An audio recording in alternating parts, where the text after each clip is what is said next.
It came in like a slap through a closed window muted, but it still rattled the walls inside me. I was folding Marla's green blouse, the one she wore every time she wanted to feel powerful, and my phone buzzed on the dresser.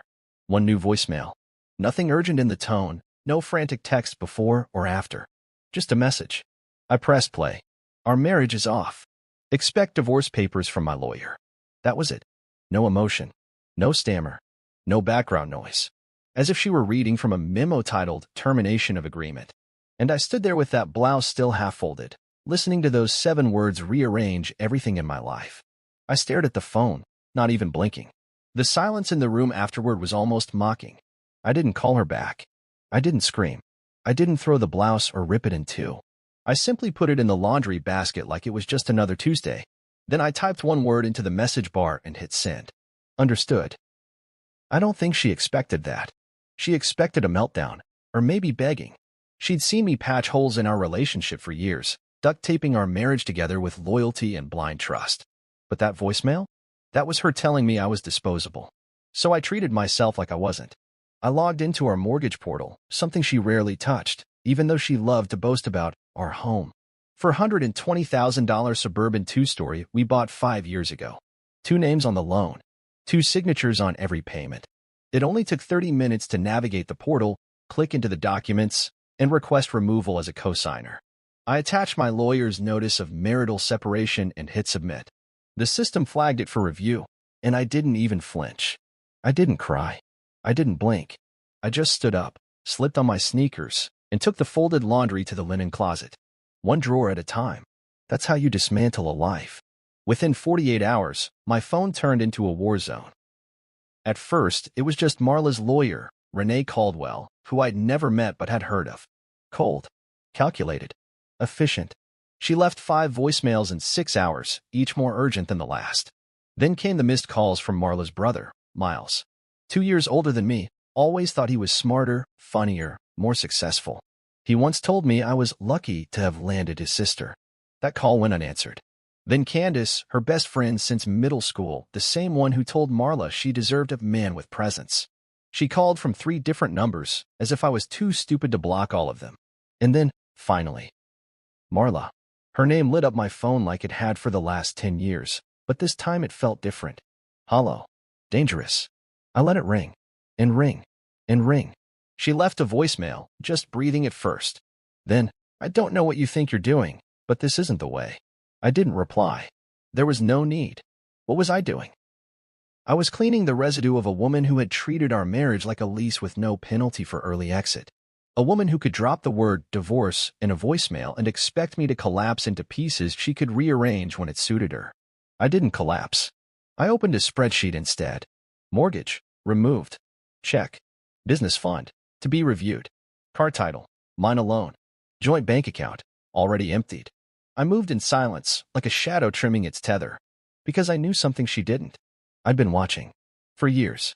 Collecting small clues. The way her eyes wandered during date nights. The way she smiled a little too brightly when texting someone unseen. I never said a word. Never accused. I just kept records.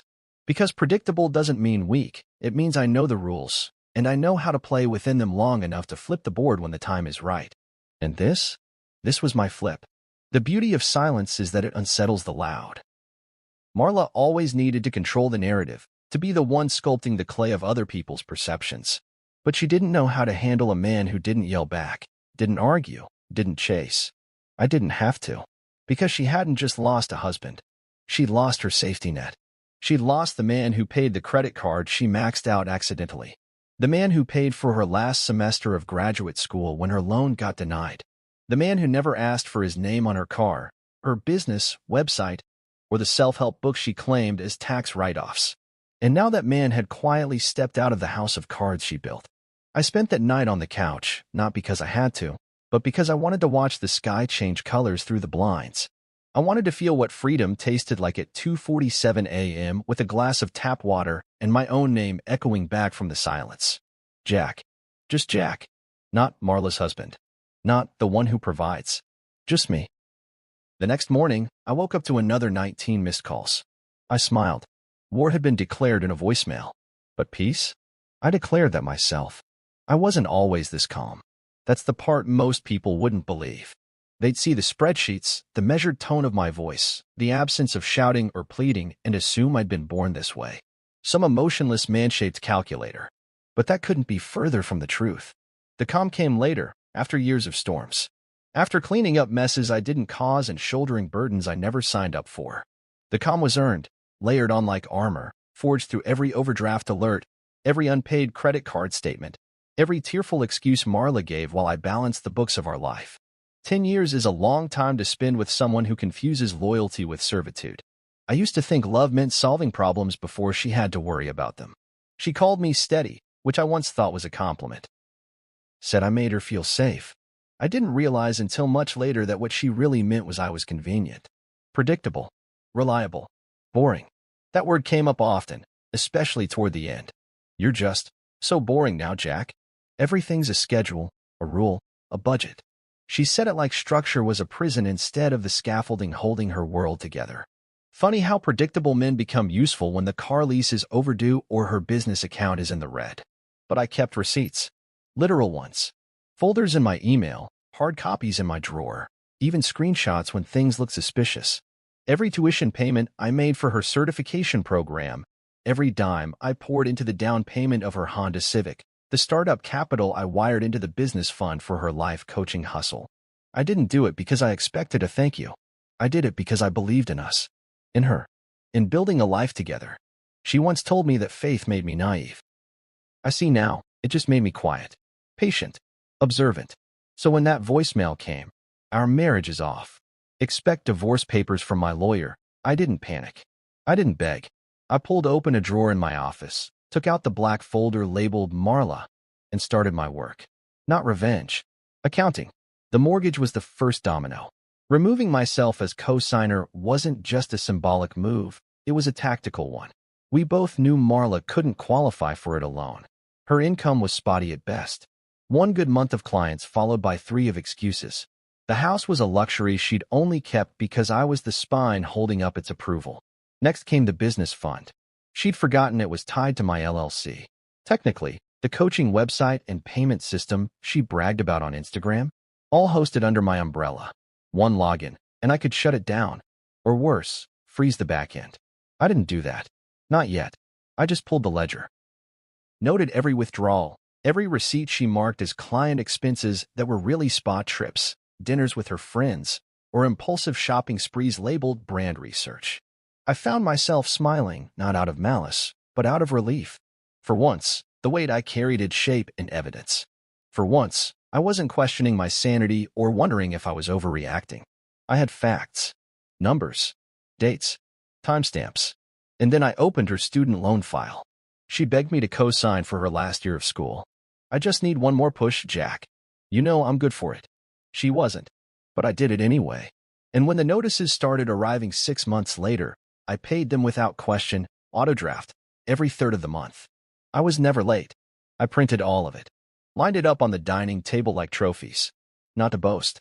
To remind myself I hadn't imagined it. That my generosity hadn't been some fever dream. That I hadn't been a ghost in my own marriage. It was around midnight when I got a call from Candace. I didn't answer. She texted right after. You're her husband. You're supposed to provide. You know she doesn't do numbers. That one hit different. Not because it hurt, but because it confirmed everything. I was a wallet. A buffer. The boring accountant with a spine made of spreadsheets and patience. Candace didn't care about the marriage, the betrayal, or the fact that her sister had ended things with a voicemail like it was a cable cancellation. She only cared that I'd stopped being useful. So I kept going. I found the lease on her car. It was in my name. Payments, 12 of them so far, all from my account. I found the office furniture receipt from West Elm. Paid with my card. The website domain renewal, the graphic designer, the email campaign subscriptions, every last one linked to my credit. Not joint. Mine. And then I opened her texts. I wasn't snooping. I wasn't hacking. We shared a cloud backup. She forgot to remove her phone from the account. One thread stood out. Jace. I'd heard the name before. Her ex. The one that got away. The artist who moved to Seattle and painted overpriced abstracts while living off his grandmother's trust fund. I clicked into the messages. My pulse didn't spike. My throat didn't close. I just read. I'll be free soon. Just need him to clear the mortgage first. That was the sentence. That was the end of whatever illusion I'd clung to. I sat back in my chair, the silence of the room folding over me like a blanket I didn't ask for. Calm. Steady. Predictable. That's what she thought I was. But predictable just means I wait. It doesn't mean I forget. The funny thing about betrayal is how clear it becomes in hindsight. It doesn't sneak in quietly. No, it walks in wearing heels and perfume, laughing at inside jokes you're not part of, right in front of you. In the moment you realize you were never part of the picture to begin with, everything before it starts to shift, exposing the cracks you painted over. 3 weeks before Marla's voicemail detonated our marriage, we went to a family dinner. Her family, not mine.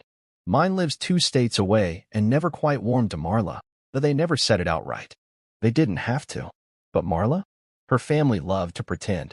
Candace, her sister, always greeted me with that fake smile hug, the kind where her arms barely touched me, but her perfume practically slapped me across the face. Miles, her brother, gave me the usual backhanded compliments about my logical brain and steady career.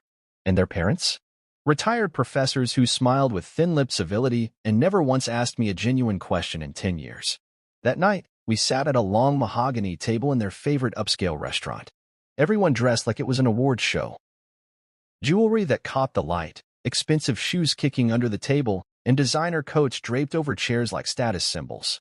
I wore my best suit, freshly pressed, but still felt like a mannequin someone had dragged in for display.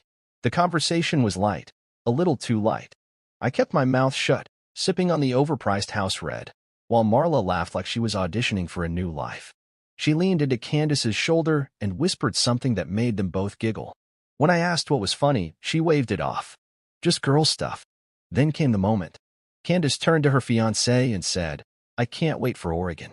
Cabin life, wine on the porch, hiking with no cell reception." Miles chimed in, "Yeah, it's gonna be epic. Finally, a vacation without all the stress." I blinked. Wait, Oregon? The table went awkwardly quiet for a beat, like someone had let the record needle slip. Marla avoided my eyes. "Oh, it's just something they planned last minute." I wasn't sure if I could go. I looked at her, waiting for more. None came. Candace saved the moment with a chirpy voice. "It's just family, you know? Kind of a tradition thing." I let out a short laugh. Interesting. Didn't realize I'd been voted off the family island. No one laughed with me. Not even Marla. Dinner carried on, but I wasn't really there anymore. My hands moved, the fork lifted, the glass tipped, but inside, something had started to shut down. The kind of slow emotional power outage you don't notice until you're in the dark. Still, when the bill came, I reached for it like I always did. Habit. Duty. Or maybe desperation. Some pathetic instinct to prove I was still useful. "Jack." "No," Marla said softly, but I'd already handed over my card. "It's fine," I replied. "My last supper with the in-laws. Might as well make it count." They chuckled nervously, thinking I was joking. I wasn't. 2 days later, I was scrolling through my phone during lunch. Leftover curry, my usual Tuesday ritual, when I saw the photo. Tag from Candace. Family cabin trip. Everyone smiling with mugs of wine. The sun behind them in golden streaks. And there, dead center in the frame, was Marla. She wasn't just smiling. She was glowing. Laughing with her head tilted back in that way she only did when she was truly at ease. Her hand rested lightly on someone's shoulder. Jace. The ex. The one she swore was just history. I sat there with my fork frozen midair. The food went cold. My spine did, too. That's when the rest of the dinner made sense. The whispers. The sudden silence when I asked questions. The lack of an invitation. I wasn't family. I was the financial planner no one paid, the designated driver they no longer needed. I didn't confront her. I didn't storm into her messages or call her out in the group chat. I closed the app, tossed my lunch, and got back to work. Because in that moment, something inside me solidified. Not anger. Not sadness. Strategy. I knew what I was up against now. I wasn't just a forgotten husband. I was an obstacle to her new beginning. One she thought she could remove quietly, like pruning a dead branch. That night, she came home and kissed my cheek like nothing happened. Asked if I could help fix the kitchen sink because the faucet was loose. I said nothing. Just grabbed the wrench and got to work. I tightened the faucet, checked the seal, and when I stood, I looked at her long and hard. "You enjoy your trip?" Her eyes flickered. "What trip?" "The one to Oregon. With Jace." There it was. A flicker of panic. A tight inhale. It wasn't like that, Jack. I nodded. Sure. And I walked past her, feeling something break, not a heart, not a marriage, but the last shred of willingness I had to carry this weight for her. That dinner had been the last straw, but not in the way most people expect. It didn't end with a confrontation. It ended with me watching, learning, preparing. Because if she was willing to smile beside an old flame while lying to my face, then she wasn't just done with me. She thought I was done too. She thought wrong. It came in like a stray bullet, so casual it almost missed, so loaded it split something open inside me. Hey, rinse Dua, can you cover the rest this month? That was the message Marla sent. No apology. No explanation for her disappearance to Oregon. No mention of the trip, the tagged photos, or the ex-boyfriend she posed beside like they were already living a new chapter. Just a request. Like I was still on payroll. Like betrayal didn't void the contract. I stared at the message for a while, letting the audacity settle in. It wasn't just the words, it was the implication behind them. That I was still expected to carry the weight. That after being cut out of my own marriage, I should still bend under the same old burdens. I didn't reply. I closed the message and turned off my phone. The silence felt like a new language I was finally fluent in. But silence never stays unpunished. Candace's name popped up next, vibrating on my screen with a sense of entitlement that almost made me laugh. I let it ring, but the voicemail came seconds later. You're her husband. You're supposed to provide. You know she doesn't do numbers. That phrase again. Doesn't do numbers. Like that was a badge of helplessness I was sworn to respect. But I'd been doing the numbers for 10 years. Quietly. Thoroughly. I was the numbers. I was the net. The backup plan. The plan B to her endless plan A failures. That voicemail became the spark. I sat down at my desk and opened every account. Every receipt. Every file. I had kept everything. Part habit, part foresight, but mostly because I knew deep down Marla would never protect me if things went sideways. I had built a record not out of distrust, but out of survival. The car title came first. Still in my name. I remembered the day we picked it out. She wanted something sleek but professional. I co-signed because her credit was shredded from the boutique she tried to start and abandoned in less than 8 months. I paid the first few months just to give her room to breathe financially. Breathing turned into freeloading. And yet, I never said a word. Until now. I printed the title. Set it aside. Next came the credit cards. I'd opened one in her name under my account when she said she needed just a little flexibility. That flexibility had grown into 5 figures of candle shops, online courses she never finished, luxury makeup, and an astrology app subscription that billed quarterly. I paid them down. Not all at once. Just slowly, methodically, like cleaning up after a storm that wouldn't stop blowing. I gathered the statements. Printed them all. Then there was the coaching business. That one still stung. I'd helped her design the site. Paid a friend to build the landing pages. I bought her the laptop she used, the ergonomic chair she sat in, the subscription tools she never logged into. I told myself it was an investment in her self-worth. But the truth? It was a shrine to potential that never materialized. I found the receipts. For $1,200 in total. I moved on to our home office. Not just hers, ours. When the pandemic hit, I'd remodeled the guest room. She wanted a workspace that felt like success. So I gave her one. Painted walls, framed vision boards, custom desk. I even installed better lighting for her virtual client sessions, most of which were free because she said, you have to start somewhere. That was 3 years ago. I tallied the renovation. $2,800. Then I opened the messages again. Jace's thread was still there in the cloud backup. She hadn't deleted it. I scrolled past the emojis, the blurry selfies, the conversations where she dropped my name like I was an inconvenience. But the one that stopped me was from the week before the Oregon trip. A single sentence from her, timestamped at 2:17 a.m. I'll be free soon. Just need him to clear the mortgage first. I stared at that line, letting each word settle like dust over a forgotten photo. That was the plan. Use me. Drain me. Discard me. She didn't leave me out of the trip by accident. She didn't send the divorce voicemail because she was impulsive. It was a sequence. A strategy. She just didn't think I'd pay attention. Marla always thought silence meant weakness. But I wasn't weak. I was just quiet. And I was done. I compiled everything into one document. Timeline, receipts, assets paid for, debts cleared. I titled it, Marital financial contributions, Jack. There were no footnotes, no accusations, no dramatic language. Just dates, dollar amounts, and scan proofs. It read like a love letter in reverse. Each line item was a promise I kept. Each dollar, a sacrifice. Each statement, a page from a marriage where I was the only one investing long-term. That night, she sent another message. Did you get my text earlier? I didn't reply. Instead, I read over the final line of her message to Jace again. Just need him to clear the mortgage first. I didn't know what hurt more, the betrayal or the fact that she had calculated my usefulness so precisely. Not as a man, not as a partner, but as an exit strategy. So I made one of my own. I didn't scream. I didn't threaten. I just removed the last piece of myself from the structure she'd built, the weight she thought she could balance her new life on. And without it, I was sure it would crumble. Quietly. Perfectly. Exactly like I planned. The storm didn't come all at once. It trickled in, like water through a slow leak in the ceiling, until the entire room was drenched and no one could pretend it wasn't happening anymore. After I removed my name from the mortgage, everything shifted. Not just in the legal sense, but in the atmosphere. The temperature changed. The tension was no longer mine to carry. And for the first time in years, I wasn't reacting to the chaos.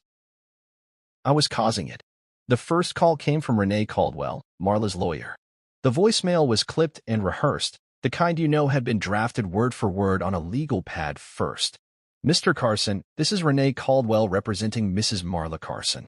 We received notice of your removal from the mortgage on the shared property located at. She listed the address like it was foreign to me, like I hadn't painted the damn walls and fixed the water heater at midnight 3 winters ago.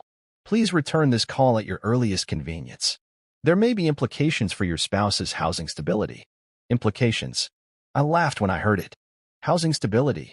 As if she hadn't already been stable with me footing the bill.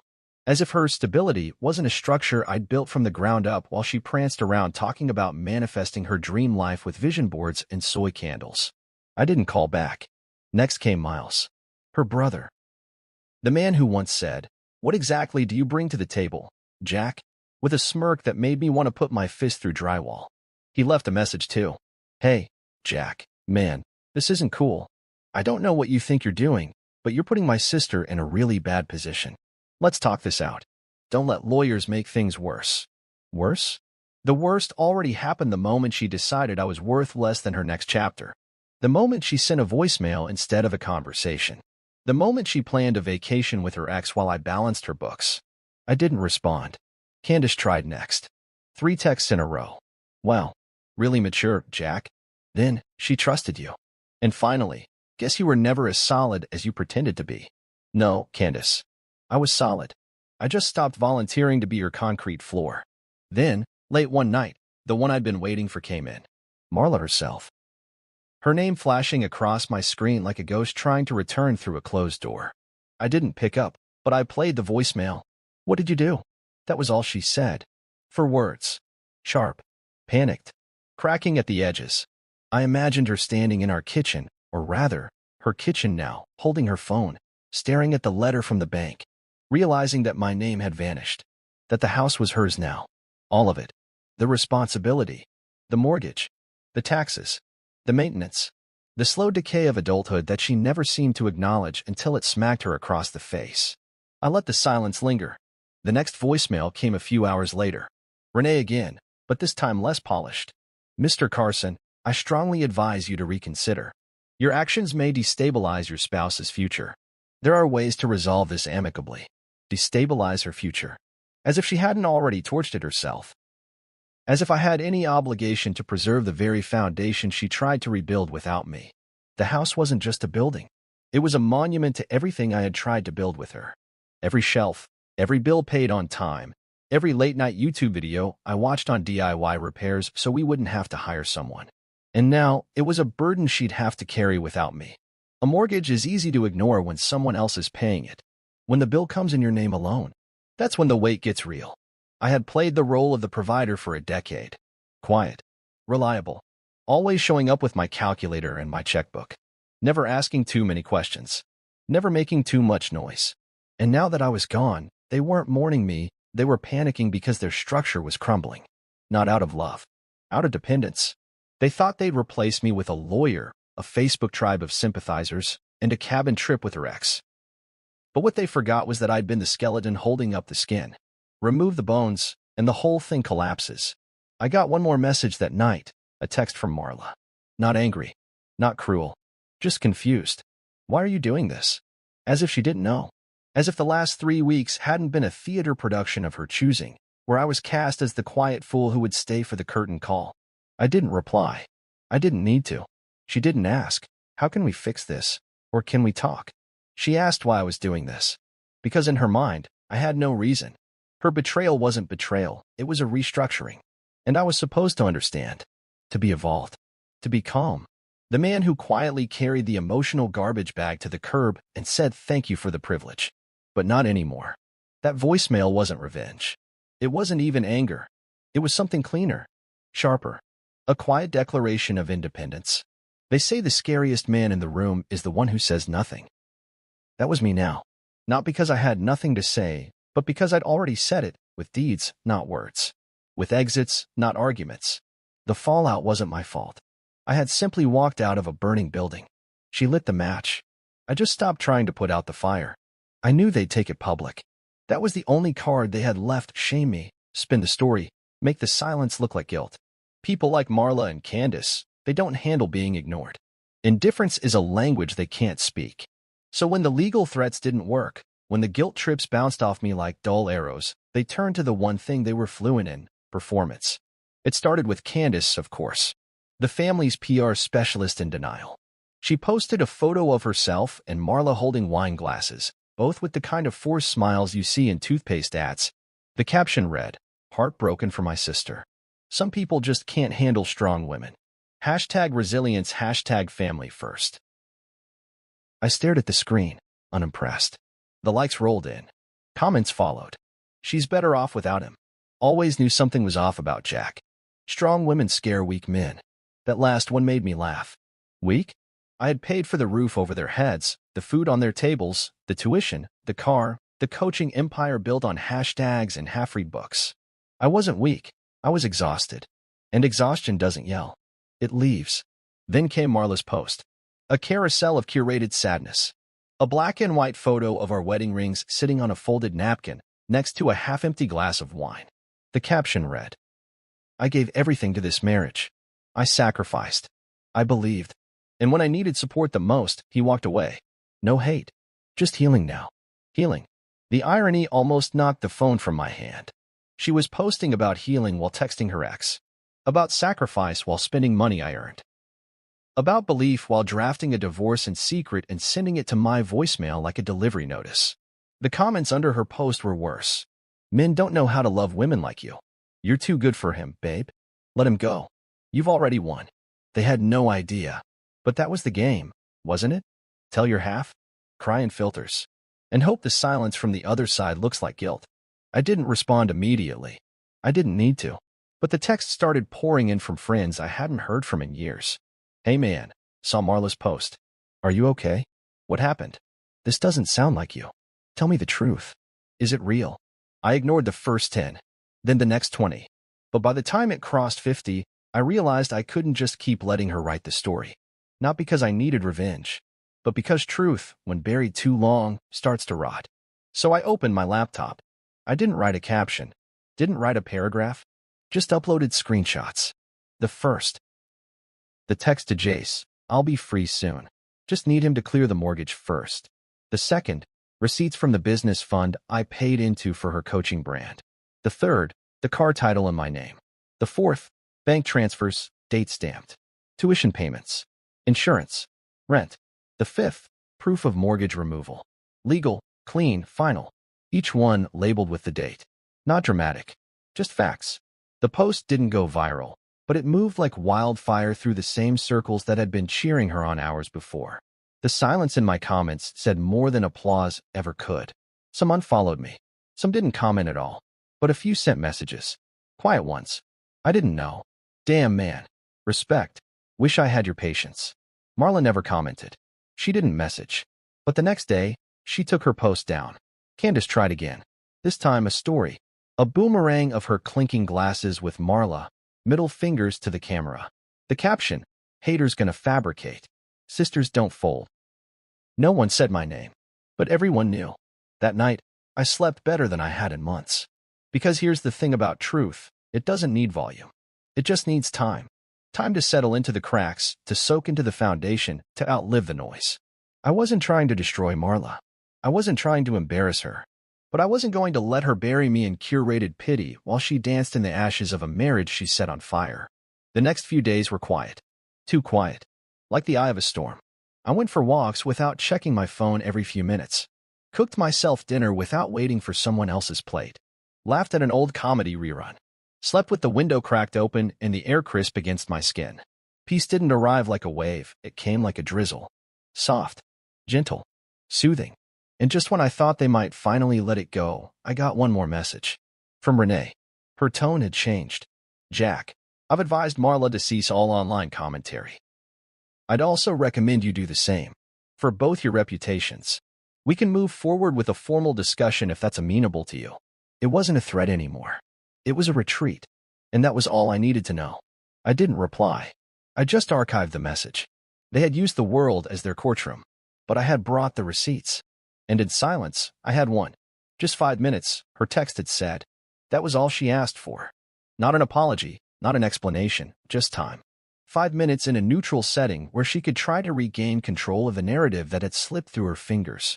I almost didn't respond. But curiosity got the better of me. I wanted to see what her face looked like now. Not filtered through hashtags or draped in curated sadness, but raw, whatever raw meant for Marla. I chose the cafe. A quiet one downtown with faded brick walls and small square tables where no one talked above a whisper. I arrived 5 minutes early and chose a table by the window. Ordered a black coffee and didn't touch it. My fingers laced together on the table, still as stone. I watched the door. No nerves. No regret. Just anticipation, like a chess player waiting for a final move he already knew was coming. She walked in at 11:06. No makeup. A hoodie over a dress. Hair pulled into a knot that looked less like a style and more like an afterthought. Her eyes had bags under them, and for the first time in years, she didn't move like someone performing for the world. She looked human. She sat down without a word. Her hands trembled slightly as she pulled her sleeves down over her palms. A beat passed. 2. Then she spoke. I didn't think you'd actually leave. That was her opening line. Not I'm sorry. Not I made a mistake. Just disbelief that I'd stepped away instead of crawling back like the man she'd always counted on. I didn't think you'd actually leave, she repeated, her voice smaller now. You've always been the one who stays. I used to be, I said simply. She blinked hard, like she wasn't sure what to do with my calm. That's the thing about people who rely on chaos. They crumble in silence. Marla had always thrived in conflict, in drama, in urgency. My refusal to engage had unnerved her more than any fight ever could. I was angry, she said, picking at the hem of her sleeve, and scared. I felt stuck. I felt like I was fading inside the life we built. I let the words sit there between us. She wanted me to grab onto them, to react, to fight her so she could cry and play victim again. But I didn't. You planned a future with someone else while I was still funding the present, I said. Don't frame that as fear. That's calculation. Her face tightened. It wasn't like that, wasn't it? I leaned back. You told Jace you'd be free soon. All you needed was for me to clear the mortgage. Those are your words. She went pale. It was one thing to lie to others. But being confronted with her own sentences, her own digital fingerprints, left her nowhere to run. You read my messages? She asked, her voice brittle. You backed them up to our shared cloud account, I said flatly. You never revoked my access. You made it easy. Marla looked down, then out the window like she was hoping to find an escape route among the pedestrians. I didn't rush her. I let her sit in it. That was always her fear, deep down. Stillness. The absence of distraction. I didn't think it would fall apart like this, she whispered. You didn't think I'd stop catching you. She flinched. Every time you went over budget, I fixed it. Every time you quit a job, I covered the gap. Every dream you chased, I was the net underneath. But this time, I cut the cord. I didn't ask you to. No, you expected me to. That's worse. She wiped her eye roughly with the back of her hand, but no tears followed. Maybe she was too dehydrated. Maybe she was just tired. But the emotion she tried to conjure didn't land. It felt hollow, like a rehearsal that had run too long. I thought maybe we could work something out, she said. I don't want to lose everything. There it was. Not you. Everything. The house. The car. The status. The life she had curated with borrowed pieces. I reached into my coat pocket and pulled out a folder. Slim. Precise. No frills. This is everything I paid for during our marriage, I said as I slid it across the table. Car, house, tuition, business expenses. It's all there. Documented. Dated. She didn't touch it. At the bottom, I continued, you'll find a statement saying I waive any financial claims moving forward. I don't want your money. I just want distance. Her hand trembled as she opened the folder. Her eyes skimmed it, and I watched her face tighten with every page. This wasn't a spite move. It was a mirror, and she couldn't look away. I don't know what to say, she whispered. Say nothing. Just sign it. It's clean. It's fair. And it's freedom. Jack, she said, softer this time. Do you still love me? I didn't flinch. I looked her in the eye and spoke without cruelty. I don't know who you are anymore. That hurt her more than a scream ever could. I stood. She didn't follow. Didn't argue. Just sat there with the folder in her hands, looking smaller than I'd ever seen her. As I turned to leave, I heard her whisper behind me. I didn't think you'd ever stop choosing me.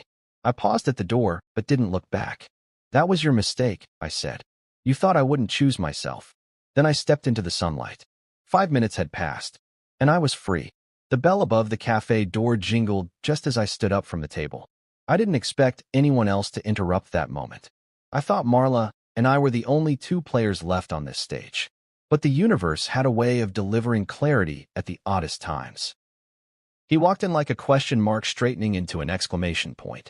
Mr. Langston, my old mentor, my former boss, a man whose voice used to carry the weight of entire boardrooms and who had once told me, Jack, the quietest man in the room always controls the floor. He just doesn't need to prove it. He scanned the cafe until he saw me. His sharp eyes paused briefly on Marla, then settled on mine. With his tailored overcoat draped across his arm and that same confident gait he always carried, he walked over to our table and nodded. Calm, polite, measured. Jack, he said, extending his hand. I was hoping to catch you before you left. Marla's face paled as she glanced between us. I didn't say a word. I simply shook his hand and let him fill the space. He didn't sit until I did. So I did. I assume this is a coincidence? Marla asked, her voice cracking. Mr. Langston gave her a small, unreadable smile. Not quite. Jack and I spoke a while back. I told him I'd be in town. Figured this would be a good time to finish what we started. She blinked. What? You talked? He leaned back, unbothered by her discomfort. We did. You know, it's funny. For years, I wondered why Jack never took the shares we offered him. All that work he did for us. Efficiency planning, logistics frameworks, training systems. But he always deferred. Said he didn't need equity. I always suspected there was someone in his ear, someone telling him stability was better than power. Marla sat back in her seat, lips slightly parted. Mr. Langston turned to me and offered a folder from his briefcase. I figured it was time to correct that mistake. I opened it, even though I already knew what it was. Transfer of shares. 10% of Langston and Merrick's private division. My name printed cleanly at the top, above a signature line and an official seal. I closed it gently. I told you once, Jack, he said, his voice lowering, don't build castles for people who bring matches. Marla bristled. Excuse me. He turned toward her, his tone still professional but unmistakably pointed. I've known Jack for over a decade. Watched him clean up the messes others left behind without asking for credit. He was the glue. But you treated him like duct tape. Something temporary. Disposable. That was your call. You made it. But don't be surprised now that he's done patching the holes. Marla looked like she'd swallowed a nail. I didn't gloat. I didn't need to. Watching the color drain from her face as realization set in was confirmation enough. She hadn't just underestimated me. She had forgotten who I was entirely. I was never just the calm one. I was the man who kept receipts, kept my name clean, and built in silence. Mr. Langston turned back to me. Paperwork's already been filed. You're officially listed on our investor board now. No strings attached. The money's retroactive. 3 years' worth of value accumulation. It's all in the account we set up. Marla flinched. Why now? I asked, even though I already knew the answer. Because you finally started playing offense. Marla exhaled sharply, her mask cracking. You're just doing this to hurt me. No, I said, meeting her eyes. I'm doing this because you stopped being a reason to hold back. She looked down at her lap. Her voice came out small. I don't know how we got here. I did. Every lie. Every quiet betrayal. Every time she said we when she meant me. That's how we got here. And now, she sat across from me with nothing to tether herself to, no mortgage tie, no shared accounts, no husband willing to absorb her chaos. She thought she could break me without consequences, that I'd pick up the pieces like always. But what she hadn't understood was that I'd stopped trying to rebuild something she was determined to keep setting on fire. Mr. Langston rose, folding his coat over his arm. I'll let you two finish. Jack, don't forget we've got the strategy dinner next Friday. Bring whoever you want. Or come alone. You've earned the seat. I stood too, shaking his hand one more time. I'll be there. He nodded once more at Marla, then walked out, leaving the scent of sandalwood and finality in his wake. I turned back to her. Jack, she started, her voice catching in her throat. Is this really it? It's been it for a while, I said. You just didn't notice because I was still showing up. Tears finally formed in her eyes. She blinked hard to hold them back, but they rolled down anyway. Please, don't leave me with nothing. I didn't respond immediately. I let the moment stretch. Then I pointed to the folder she still hadn't touched. You're not left with nothing, I said. You're left with what you earned. And with that, I walked out. Into the clean air. Into the calm. Into my own damn life. The first few calls I ignored.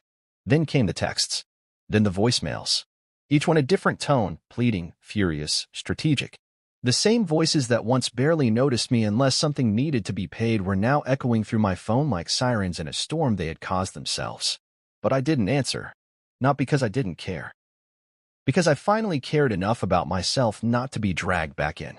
It started with Renee, Marla's lawyer. The woman whose clipped legal emails used to show up in my inbox with a tone that bordered on smug now sounded rattled. Jack, I'm reaching out one last time on behalf of my client. Please consider negotiating the mortgage split again. I believe there's a resolution here that won't lead to further instability for either of you. Further instability. As if she hadn't already watched Marla throw a match onto our shared life and then ask me to help put out the flames without burning her nails. I saved the message, but I didn't respond. Then Miles called. Twice in the same afternoon. Left a voice message that was half anger, half desperation. You've proven your point, man. Okay. She's hurting. You got what you wanted. So stop with the punishment. Be a man. Be a man. That phrase, loaded with the arrogance of people who confuse manhood with martyrdom. I was a man when I paid their restaurant bills, when I co-signed their car loans, when I gave their sister a life she couldn't sustain on her own. But the moment I chose silence over servitude, they called it cruelty. Next came Candace. Her voice was tight, brittle, on the edge of screaming. I don't know who you think you are, Jack, but this version of you? It's disgusting. You're cold. You're calculating. You're not even giving her a chance to fix things. You're turning your back on family. I listened to the whole thing once, then deleted it. Family isn't the people who call when you're useful, it's the ones who call when you're bleeding. And not one of them had dialed my number when I was being replaced in silence. But it was Marla's message that broke through. It came just after midnight. Her voice, soft, wrecked, unguarded. No filters. No hashtags. Just Marla, stripped of her pride, clinging to the last strand of something she thought she still had control over. Please. Just call me, she whispered. I don't want to lose everything. I didn't think you'd actually fight back. There it was. The real confession. Not sorrow. Not love. Shock. That I'd stood up. That I'd kept the receipts. That I'd walked away before she finished packing her new life. I sat on the edge of my bed, the darkness around me heavy but calm. That voicemail played again in my mind, those last 7 words. I didn't think you'd actually fight back. She never did. Because I never had, not really. I'd absorbed, adjusted, accommodated. I was the bendable one. The fixer. The man who made things work without making noise. And now that I had done the unthinkable, held the line, demanded space, walked away, she realized what she lost. Not just a provider. Not just a planner. Me. But I didn't respond. Not out of pettiness. Not out of cruelty. But because this was the line I'd never redrawn. My silence was the final boundary. Not a pause. A period. Instead, I forwarded the voicemail to my lawyer. Not to weaponize it, but to document it. For once, I wanted everything on record. No more backroom apologies. No more whispered manipulations. The next morning, I blocked her number. Not in anger, but in release. I didn't need to hear one more version of her rationale. I didn't need to be pulled back into the vacuum where every guilt trip was dressed as vulnerability. I had done what men like me rarely do. I chose to walk out of the fire without dragging the ashes with me. I spent that afternoon cleaning the apartment I'd moved into a few weeks earlier. Small, but full of light. No echoes of arguments. No closets hiding pieces of a future that wasn't mine. Just quiet. Just me. I rearranged the living room furniture. Opened the windows. Let the spring air drift in. And for the first time in months, maybe years, I didn't check my phone every 10 minutes. I didn't brace for impact. I didn't carry someone else's weight. And still, that voicemail lived in the back of my mind. Her voice, cracking not with remorse, but with disbelief. That I had learned how to say no. That I had finally stopped financing my own erasure.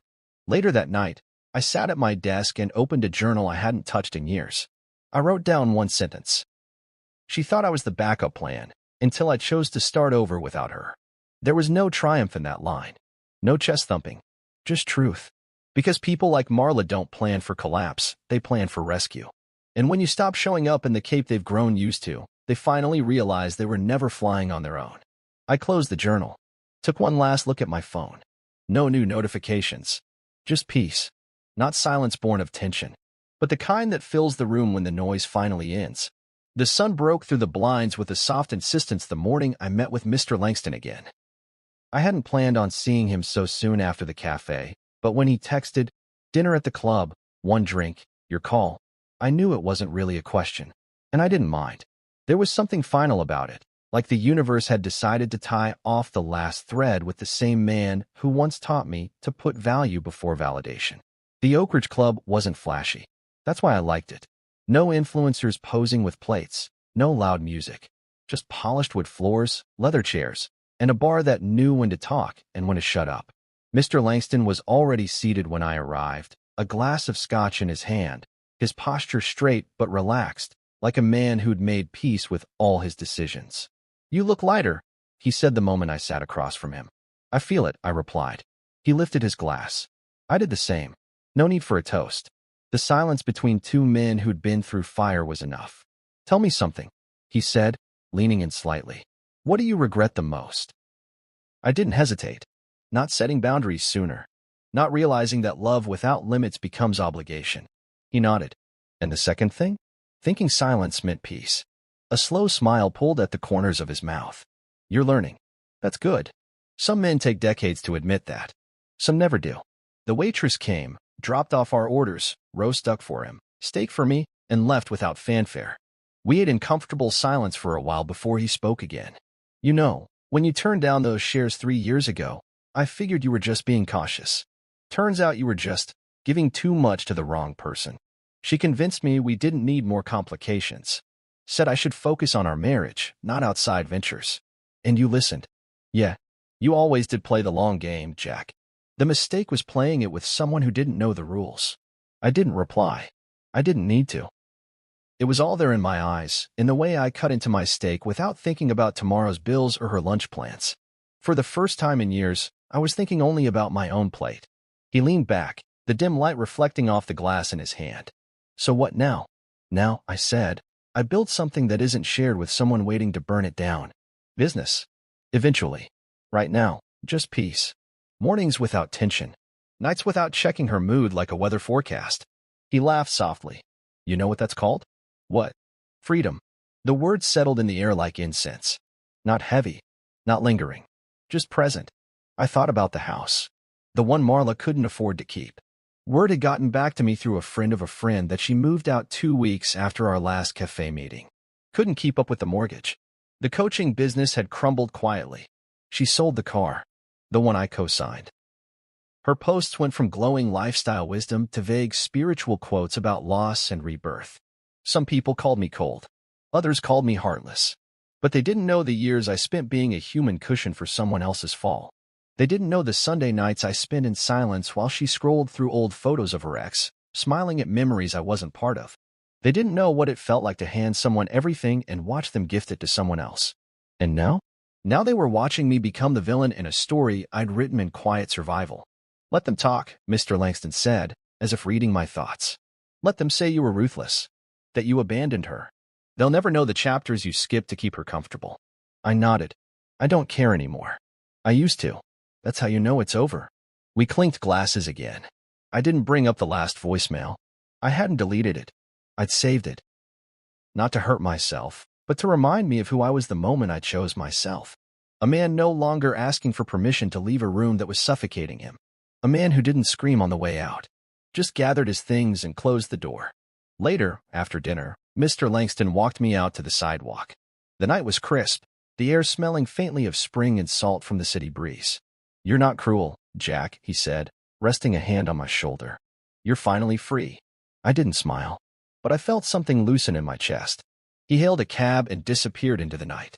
I walked the rest of the way home, past the closed shops, the quiet benches, the couples arguing softly in parked cars. I didn't envy them anymore. I didn't feel the pull of fixing or the ache of loneliness. I felt still. Back at my apartment, I poured a drink and opened the windows. The city moved below me, oblivious and alive. Somewhere out there, Marla was rebuilding or pretending to. And maybe, one day, she'd find someone who didn't need silence to survive her. Maybe. But I didn't need to know. Because for once, I wasn't the background character in someone else's journey. I was just Jack. And that was finally enough.